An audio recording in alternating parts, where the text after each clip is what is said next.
All right, let's talk about a story that's going to make you think twice before you mindlessly scroll through your phone late at night.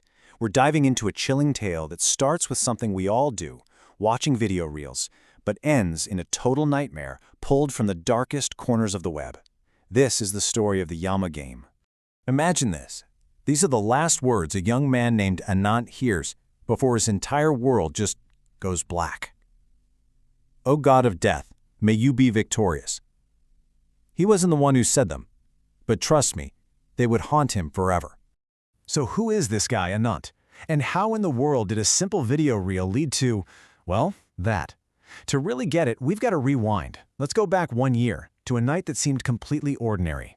So let's meet Anant. He's 18, and his nightly routine was probably a lot like yours. After dinner, he'd just lay in bed and scroll through reels until, 1 or 2 in the morning. His parents were always on his case about it, but hey, he was a teenager, glued to his screen. On this one night, though, while he's swiping through the usual stuff, dances, comedy bits, he stops.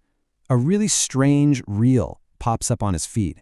It's just a pitch black, empty-looking room with a few dim lights. It just felt off. And the sound, that's what really grabbed his attention. It was this haunting, kind of creepy chant he'd never heard before. Om Yam Mamam Yam Aham. It's actually a mantra tied to Yama, the god of death. He paused the scroll, just listening. All of a sudden, the camera pans over to this mysterious figure sitting in the dark room, dressed completely in black. And then, he starts speaking, looking right into the camera. The man makes this strange proposal, talking about a game that could connect players to ancient mythology. And he's intrigued, maybe a little weirded out, but he saves the reel. And then, life goes on. For a few days, he completely forgot all about it. So fast forward about a week. Anant is just hanging out at his friend Raj's house with their other buddy Manish. And you know how it is, they're super bored, flipping through some web series that they're just not into. And that's when it hits him, that weird reel. He pulls out his phone and shows it to them. And of course, they're fascinated by the whole mystery of it. They all agree, they have to try it. So, Anant opens up his DMs and sends the message. They waited, and for like an hour, nothing. They probably figured it was a bust. Then, a reply comes through. It says, "You are very brave to want to play this game." And what came next was a seriously complex set of instructions. Look, this was not a simple App Store download. First, they had to get the Tor browser, which is basically your ticket to the anonymous hidden parts of the internet. Then, they had to message back to get the next set of instructions, which involved using 2 separate single-use links. Each step was like going deeper and deeper down a digital rabbit hole. So, once they finally get the game installed, it's called Yama, it immediately starts asking for all kinds of permissions. Location access, webcam access, you name it. And Anant, blinded by the excitement, he just clicks allow on everything, without a single thought. So, the game begins. It's a series of missions they have to complete. The first one, super simple.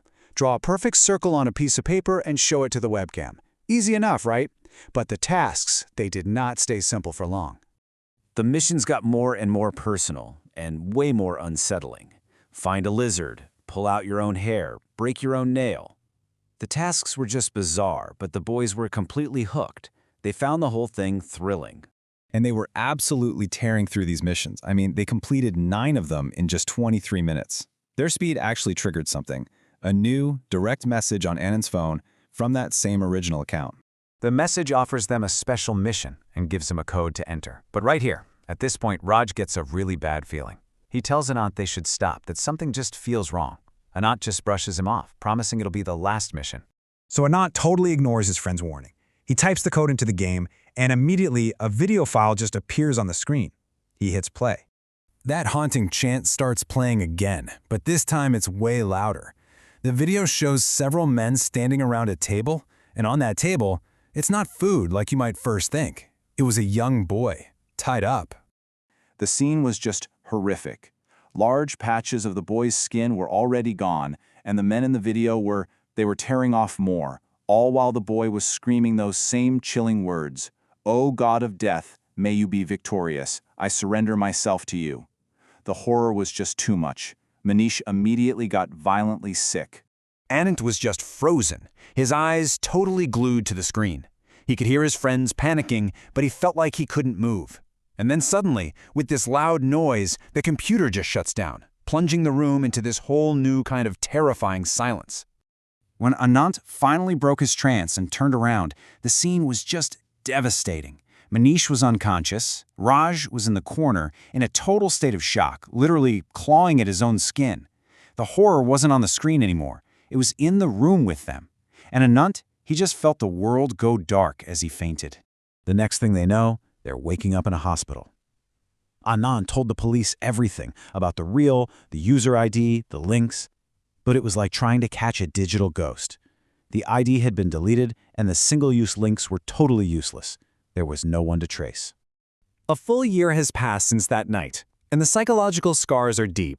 Anant has completely abandoned social media. He doesn't watch reels from strangers anymore. He doesn't even talk to strangers online.